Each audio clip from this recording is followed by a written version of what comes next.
Bonjour,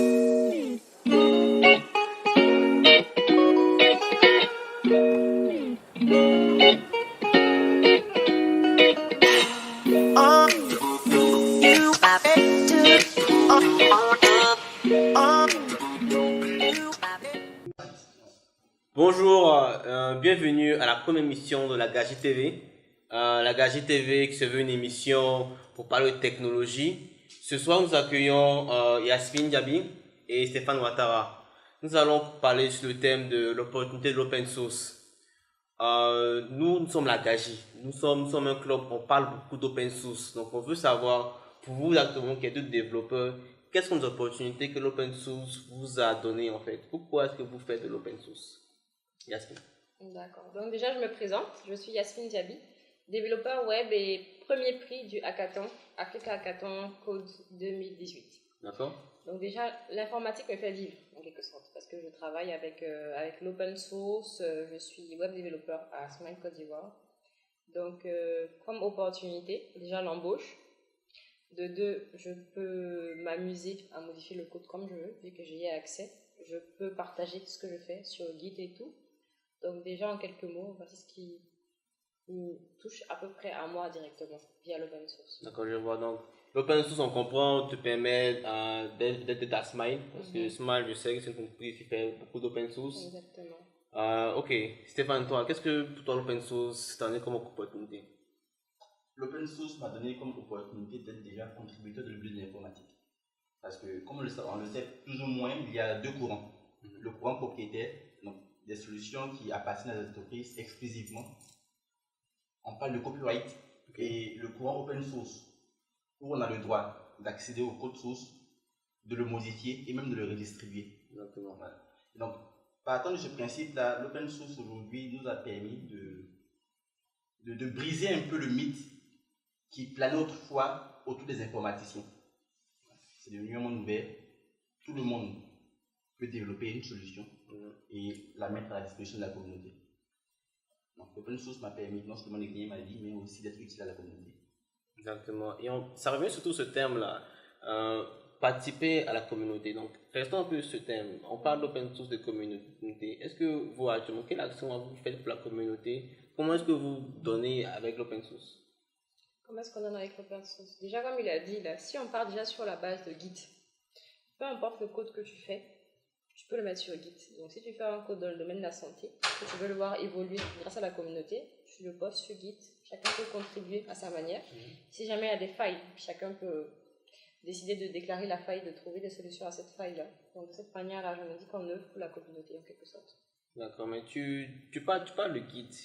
Je sais que Git, c'est un outil qui permet de gérer les différentes versions, mais quelle plateforme Git est-ce que vous utilisez, Stéphane? Au sein de Smile, ici, nous utilisons GitLab. GitLab est une plateforme open source de versionning qui permet de utiliser nos codes et de gérer tout ce qui est versionning avec. Au-delà aussi, il y a l'aspect d'intégration continue, qui n'est pas forcément abordé à chaque fois. Donc, c'est dire quoi, je développe aujourd'hui, et en supposant que mon code n'est pas destiné, il est destiné à un public. Donc, pour le mettre sur un serveur de production. Avec GitLab, donc l'intégration continue, on pourra développer un workflow. Donc, un système qui me permettra, juste par un simple push, le déploiement automatiquement de ma solution finale vers le destinataire. Et non seulement vers le destinataire, mais également, si on part sur la base de prod, pré-prod, ça nous permet de déployer une première version vu qu'il y a une notion de branche. Donc sur une branche pour le développement et sur une branche également master pour la prod. Donc on peut scinder ces deux parties-là grâce à ce canal-là également. D'accord, mais vous parlez de GitLab. GitLab, c'est une solution d'entreprise. Je connais GitHub. Est-ce que vous utilisez GitHub pour pousser des codes open source que la communauté utilise?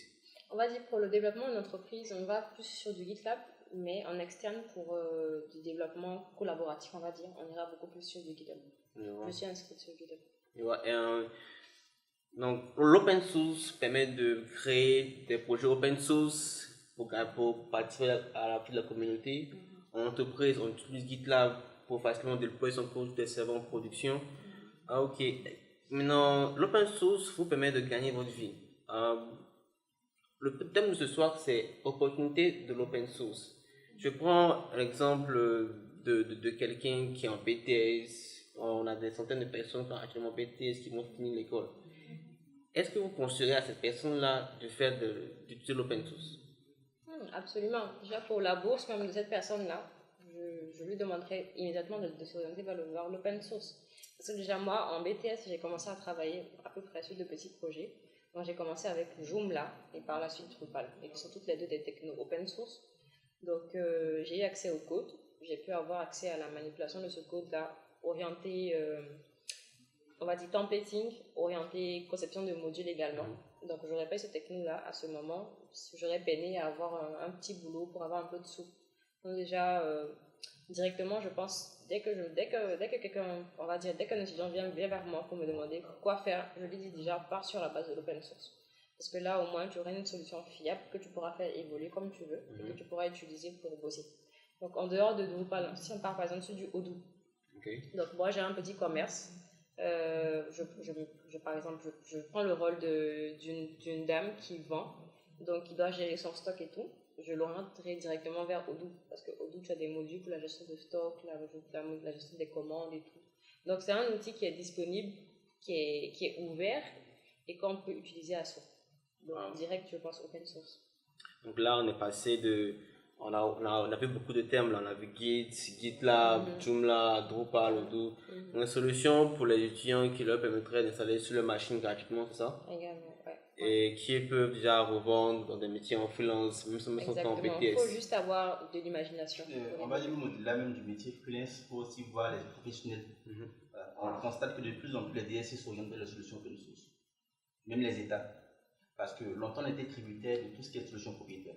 Vous prenez le cas de Oracle qui vous fait payer des licences à hauteur de milliards par an, alors qu'à côté vous avez du MySQL ou du MariaDB qui fait pratiquement les mêmes choses, mais avec à moins de frais, on va dire. Donc du coup, on va remarquer qu'un courant ces temps-ci, un courant qui emmène les différents DSI à s'orienter vers les solutions open source, non seulement pour des raisons économiques, mais pour aussi des soucis de performance et de sécurité. Bien sûr. Intéressant. Donc là, un nouveau terme, on parle d'État, on parle de DSI, mais surtout performance et sécurité. L'open source est souvent caricaturé comme pas fiable et pas sécurité. Qu'est-ce que vous en pensez? Non, moi je pense que de plus en plus on va vers la sécurisation de l'outil. Déjà, si je pars sur la version de Drupal, on a au fur et à mesure des notions de mise à jour de noyaux et tout. Donc je me dis, dès lors que tu te mets à jour côté outils pour la sécurisation, ça fait déjà un gros pas en avant. Après, tu t'informes sur tout ce qui est outils de sécurité pour y ajouter à ce qui est déjà fait au niveau de la techno. Et selon moi, le tour est joué normalement. Pour rebondir sur la question un peu aussi, je vais prendre l'exemple le plus courant. Aujourd'hui, toutes les transactions monétaires du monde sont sécurisées à l'aide d'un protocole, le SSL. Ce protocole est un protocole open source. Le site de la Maison Blanche, les codes doivent être Drupal. C'est une de leurs références. Donc, quand on parle de sécurité, pour moi, les modèles open source sont les plus ouverts, sont les plus sécurisés. Lorsque vous prenez une solution propriétaire et qu'elle tourne sur votre machine, vous ne savez pas ce qu'elle fait exactement forcément. Elle peut collecter des données à votre insu et la transférer vers des services secrets. Alors que lorsque le code est ouvert, je sais exactement ce qu'il touche sur ma machine. J'ai même la possibilité de modifier et d'adapter à mon besoin. Et donc, je pense que les solutions open source sont plus sécurisées même que les solutions propriétaires. De plus, lorsqu'il y a une faille, vu que c'est une communauté, toute la communauté s'active pour résoudre le problème, contrairement aux solutions propriétaires.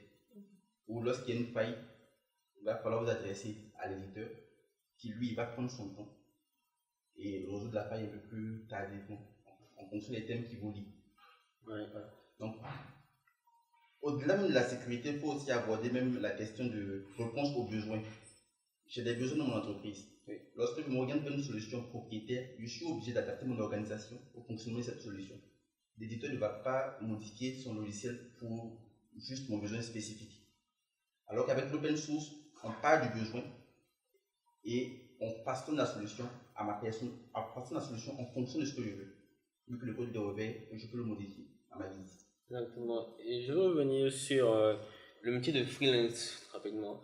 Moi, je suis une petite structure, j'ai un besoin. Parfois, on a des temps où les tantiques qui nous appellent, ah, ils ont besoin, et j'ai une solution pour qu'on a besoin. Avec le seul open source, on peut facilement, avec PHP, Drupal, faire son site, faire son application sur Android, Java et répondre à son besoin automatiquement, sans appeler un éditeur, sans payer une solution propriétaire. Donc, cette solution-là est parfaite pour les petits besoins. Mais si on prend une grosse boîte, est-ce que vous avez eu l'expérience d'une grosse boîte pour développer une application vraiment efficace en open source? Oui, bien sûr. Je me dis, on ne citera pas de nom, mais il y a quand même de grandes maisons de télécommunications ici qui ont fait appel à Smile. Il y a des structures étatiques également qui ont fait appel à Smile. Donc, je me dis, déjà, ces deux entités-là permettent de montrer la robustesse des composants open source qu'on utilise. D'accord. Je ne sais pas si je peux citer de nom ou pas. C'est possible. Moi, je me dis déjà, on a eu à faire des projets pour Orange, des projets pour la CPC par exemple et tout. Donc déjà, ces deux grosses entités ici en Côte d'Ivoire. Donc si ceux-ci ont fait confiance à l'open source, je ne verrais pas qui serait contre, selon moi en tout cas. Et c'est quand même de gros projets. Donc on est là sur du e-commerce qui brasse beaucoup de monde. Donc qui dit beaucoup de monde dit attaque perpétuelle et tout. Donc jusque là, on a su gérer ça. On n'a pas eu de problème véritable avec ces solutions-là. Donc selon moi, c'est assez fiable. Ouais, mais tu veux dire, elle n'arrête pas de dire selon moi, ça me gêne un peu. Moi, je veux, c'est un constat. Ça marche, ça marche pas. Parce que vous prenez aujourd'hui le monde par exemple, e-commerce qui est très répandu. Oui. Donc, lorsqu'on dit e-commerce, la première chose qu'on voit sur le site, le e-commerce est une activité beaucoup plus complexe. Comment ça? E-commerce, le site, ce n'est que la façade pour présenter les produits. Mais derrière, il y a toute une gestion logistique. Il y a une gestion du stock. Il y a les livraisons à gérer, il y a un tas d'optimisations à mettre en place. Donc, on va prendre cet exemple très concret où vous commencez premièrement par faire votre site. Les gens se connectent à votre plateforme qui est beaucoup sollicitée et commencent à faire des achats. Au départ, vous avez peut-être 1, 2, 3 clients, donc vous arrivez à gérer assez facilement. Votre site commence à avoir du succès, vous passez rapidement à 100 clients, 200 clients, 500 clients, 1000 clients. Vous vous rendez compte que vous n'êtes plus très efficace dans la livraison. 2, vous commencez à ne plus maîtriser réellement vos chiffres. Donc très rapidement, vous prenez une solution pour gérer votre comptabilité. C'est une grande entreprise, elle a sa comptabilité, c'était. Donc c'est ça aussi l'open source. Rapidement, on va trouver une solution qui existe, au double peut-être, qu'on va configurer, développer, customiser et interconnecter avec notre plateforme de e-commerce.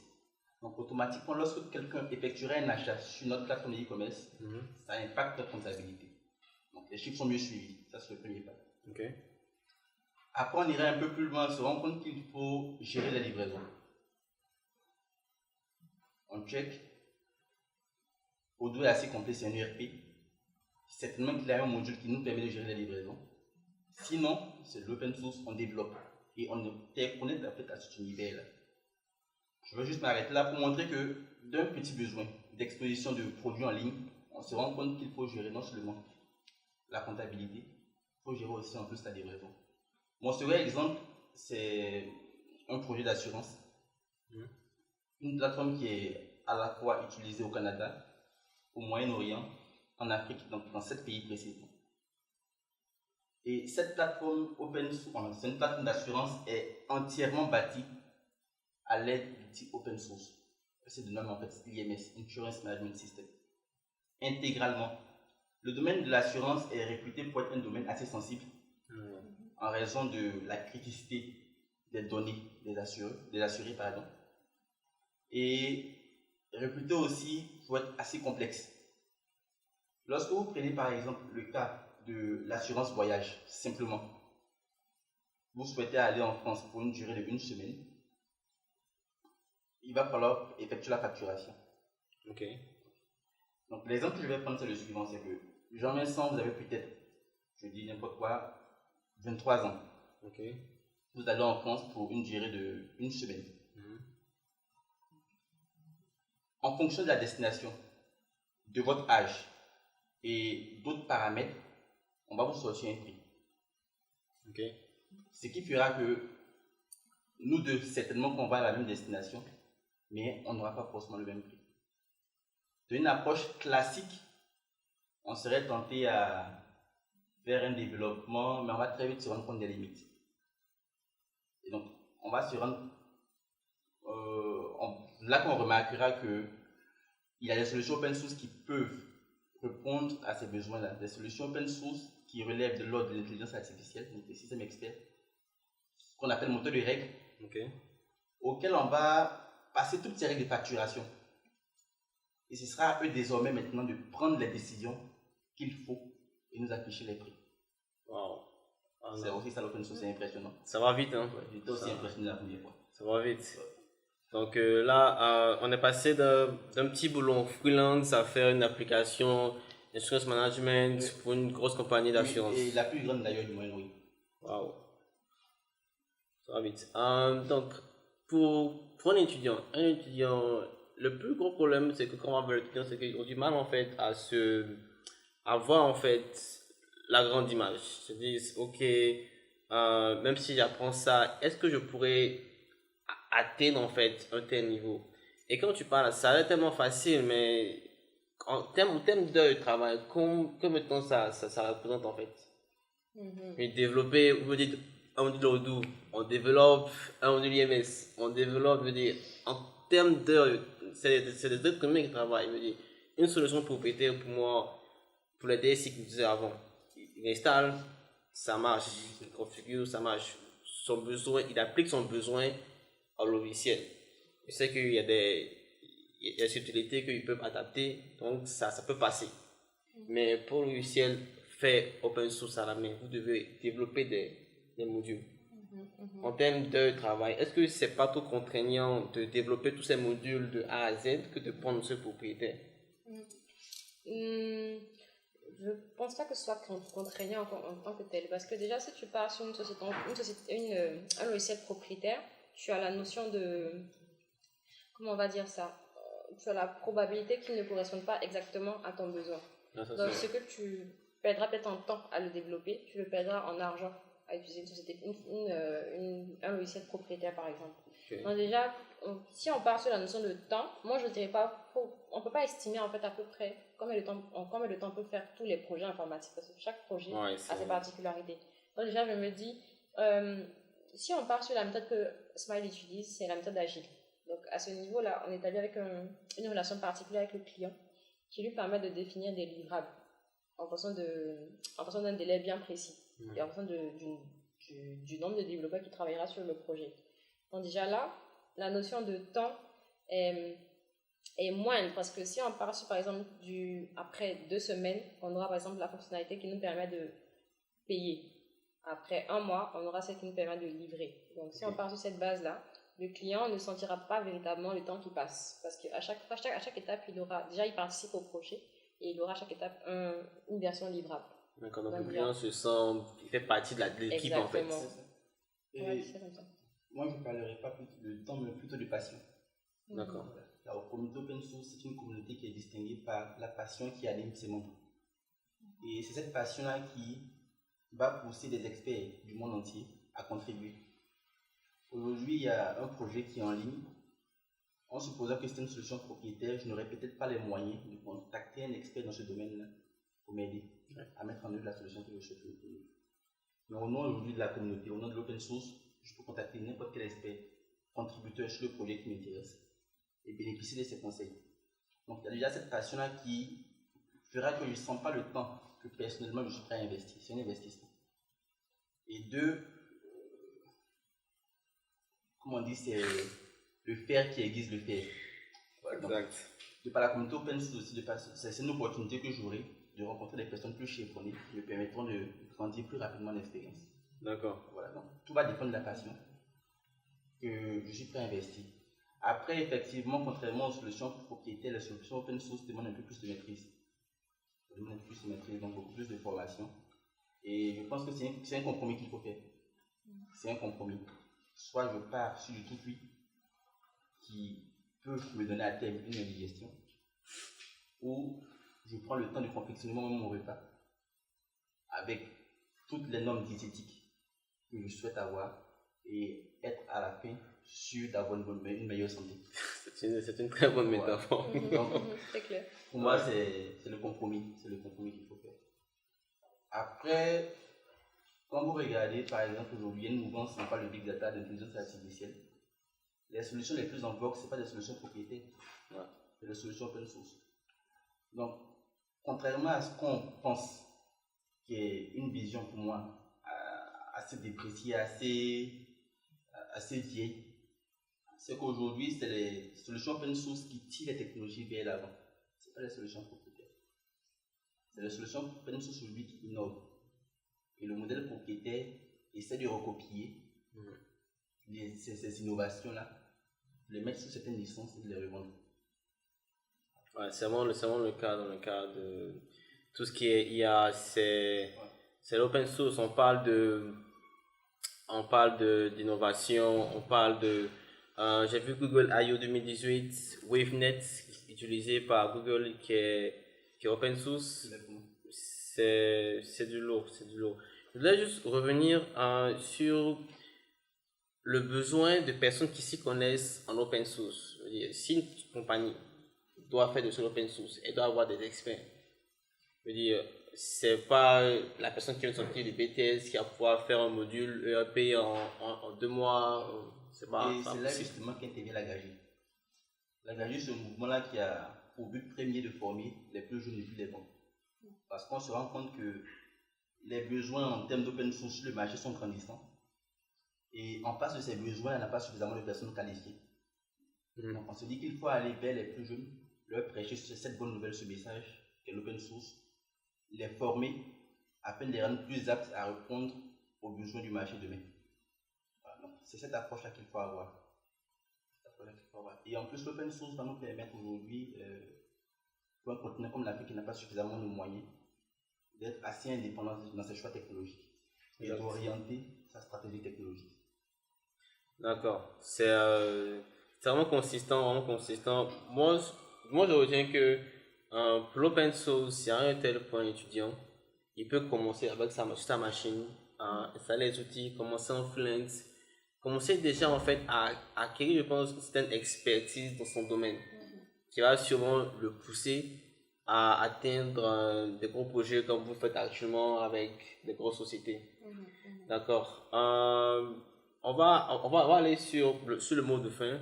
Sur le mot de fin, notre but était de couvrir les opportunités de l'open source pour toutes les personnes. On a parcouru les étudiants qui sont à l'école, on a vu les DSI, on a parlé de Swan, on a parlé de Drolls.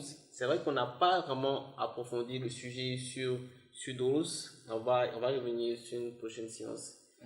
Donc, au thème de protéines open source, vous pouvez conclure dessus. Je dirais que l'open source nous offre en fait une grande ouverture sur le monde, de telle sorte qu'on ne puisse même pas citer le nombre d'opportunités qu'il nous offre en fait. C'est illimité selon moi. Donc déjà, lancez-vous vers l'open source, apprenez à connaître que l'open source peut vous permettre de réaliser et tout, et puis au fur et à mesure, faites grandir cette communauté-là, on va dire ça comme ça. Donc on attend à ce que tous les auditeurs, tous ceux qui suivront cette vidéo-là, juste après la vidéo, s'ils ne connaissent pas l'open source, qu'ils aillent vers des vidéos pour savoir de quoi il s'agit, et s'ils connaissent l'open source, qu'ils continuent comme ça dans cette œuvre-là, faire grandir la communauté, et nous en tout cas, tant qu'on sera en vie, on pensera toujours open source en fait. Voilà, on va dire ça comme ça. D'accord, longue vie alors. Longue vie à l'open source et à la gâchis. D'accord. Toi, c'est bon. Okay. Donc l'open source, c'est indiscutable, c'est une opportunité à la fois pour les étudiants, pour les entreprises, même pour les États, même un continent comme l'Afrique. On peut prendre tout une opportunité. Et donc, vu que c'est une philosophie qui pour moi va au-delà de l'informatique, je vais inviter tous et chacun à appliquer cette philosophie à son domaine d'activité, que ce soit la comptabilité, que ce soit la mécanique, que ce soit la logistique, que ce soit, je ne sais pas moi, tous les domaines que vous pouvez imaginer. L'open source peut aussi s'appliquer, c'est-à-dire mettre en place un modèle collaboratif où tout le monde pourra apporter son grain de sel, sa part de savoir, en vue d'enrichir les méthodes qui existent aujourd'hui et de les rendre plus performantes. Donc, au-delà même de l'informatique, l'open source c'est un modèle économique puisse appliquer à tous les domaines. Et j'invite tous et chacun à appliquer ce modèle-là dans sa vie au quotidien, même à l'église. D'accord. Du Ok. open source. Ok, d'accord. D'accord. Ok, encore merci.